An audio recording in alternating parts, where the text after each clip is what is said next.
Good afternoon, Chairman Braley, Ranking Member Davis, and members of the subcommittee. Thank you for inviting me on what is my station's #1 priority, a successful digital television transition.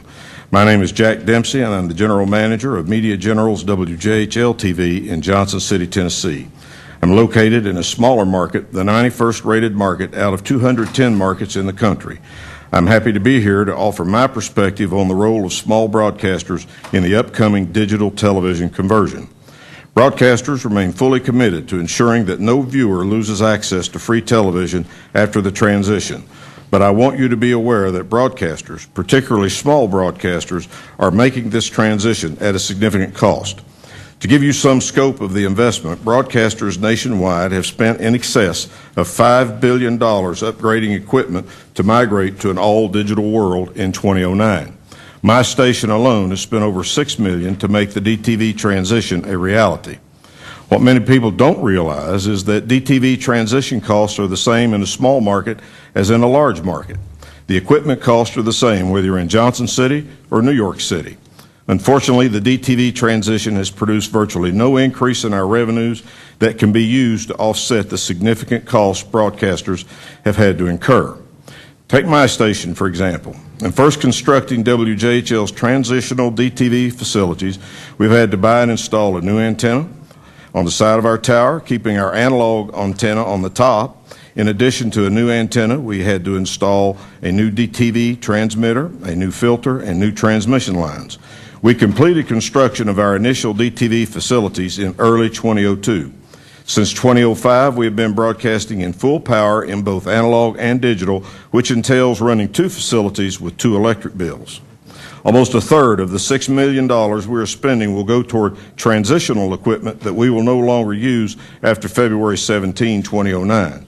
Unfortunately, this equipment has no resale value, and as a result, about $2 million of our DTV transition expenses cannot be recouped.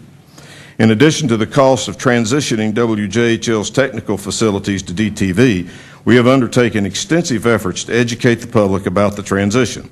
In fact, most full-power commercial stations are participating in the National Association of Broadcasters Public-Private Partnership, adopted by the Federal Communications Commission on March 3rd.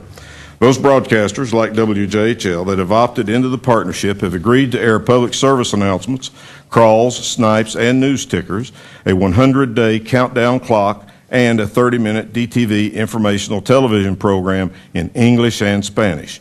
All told, the value of this national multi-platform, multifaceted campaign is estimated at more than $1 billion and will generate 132 billion audience impressions, meaning the country will view these images 132 billion times.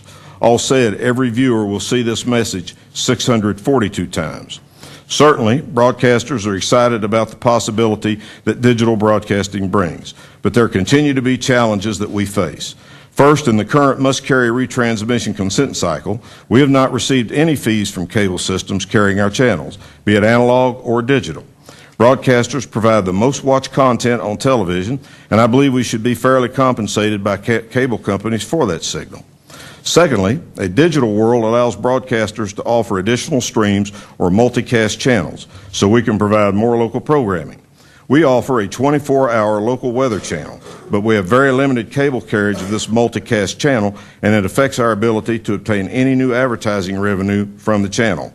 Although we have arranged for its carriage on the 2 largest cable systems serving our market, they carry the channel only on their digital tiers, which reaches only 35 to 40% of the cable homes in the market. Finally, as much as we would like to sell more advertising on our multicast weather channel, we are hampered by the lack of ratings information for that channel.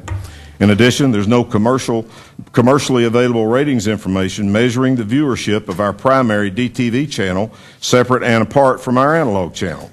Without ratings data, we are stymied from coming up with other ways to gain more advertising revenue from our DTV investment. This is a historic moment in broadcasting, and we as local television broadcasters remain fully committed to the DTV transition.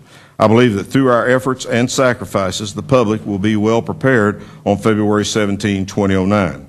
I thank you for the opportunity to testify, and I look forward to answering any questions you may have.